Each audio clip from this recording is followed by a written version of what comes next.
మన విమానంలో ప్రయాణం చేస్తున్నప్పుడు ఒక్కొక్క ప్రయాణికుడికి ఇంతవరకే లగేజ్ పరిమితి అంటూ కూడా ఇప్పటికే విమానయాన శాఖ దీన్ని పాటిస్తున్న విషయం తెలిసిందే. ఇక ఇప్పటి నుంచి చూసుకుంటే రైళ్లలో ప్రయాణం చేస్తున్నటువంటి ప్రయాణికులకి కూడా నిబంధన విధిస్తాము. ఏదైతే లగేజ్ బ్యాగ్లకి సంబంధించి వారు తీసుకొస్తున్న బ్యాగ్లకి సంబంధించి కూడా నిబంధన ఉంటుంది.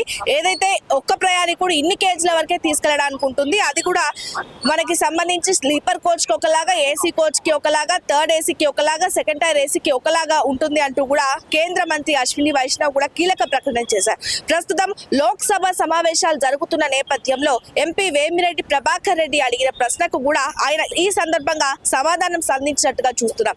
ఏదైతే ఇప్పటి వరకు కూడా ఎంతైతే అంత లగేజ్ తీసుకుపోవడం వల్ల రైల్లో క్రమశిక్షణకు సంబంధించి కానీ, ప్రయాణికుల సౌకర్యార్థానికి సంబంధించి కానీ, వాళ్ళు కూర్చున్నటువంటి ప్రయాణానికి సంబంధించి కానీ ఎంతో ఇబ్బంది కలుగుతుంది. దీన్ని దృష్టిలో పెట్టుకొని కేంద్ర ప్రభుత్వం కూడా కీలక మార్పులు చేర్పులు చేరినట్టుగా చూస్తున్నాం.